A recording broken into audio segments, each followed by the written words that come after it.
नमस्कार किसान भाइयों, स्वागत है आप सभी का आपके अपने YouTube चैनल किसानों की पाठशाला में। किसान भाइयों, आज के इस वीडियो में हम बात करेंगे कि लहसुन की फसल में 60 से 65 दिन के बाद क्या क्या गलतियां नहीं करनी चाहिए, क्योंकि बहुत से किसान भाई अपनी लहसुन की फसल में 60 से 65 दिन के बाद कुछ गलतियां करते हैं, जिससे कि फसल की पैदावार कम निकलती है और फसल में कई समस्याएं देखने को मिलती हैं। तो आज के इस वीडियो में हम बात करेंगे कि कौन कौन सी गलतियां लहसुन की फसल में 60 से 65 दिन के बाद नहीं करनी चाहिए। तो किसान भाइयों, आप वीडियो को अंत तक जरूर देखें ताकि आपको सही और पूरी जानकारी मिल सके। तो चलिए शुरू करते हैं।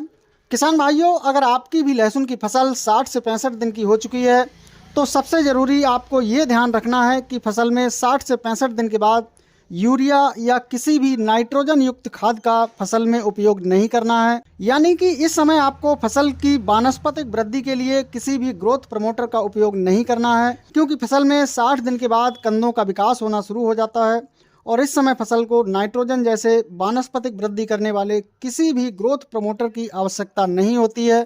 यदि आप इस समय फसल में किसी भी ग्रोथ प्रमोटर का प्रयोग करते हैं तो फसल में कंद फटने या एक पौधे में ज़्यादा कलने की समस्या होती है। इसके अलावा जब लहसुन की फसल 60 से 70 दिन की हो जाती है तो उसमें कुछ किसान भाई एनपीके या फिर डीएपी का इस्तेमाल करते हैं।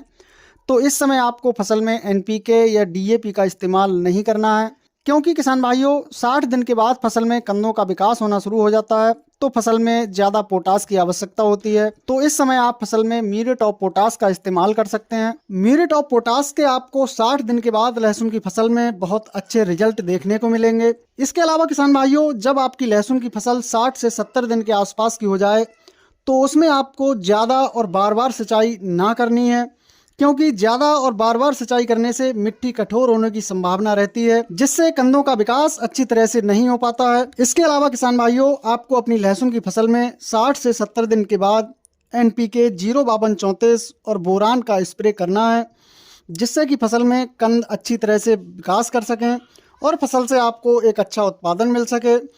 तो किसान भाइयों, इन बातों का आपको विशेष ध्यान रखना है, यह गलतियां आपको नहीं करनी है, जिससे कि आप अपनी लहसुन की फसल से एक बढ़िया और शानदार पैदावार ले सकें।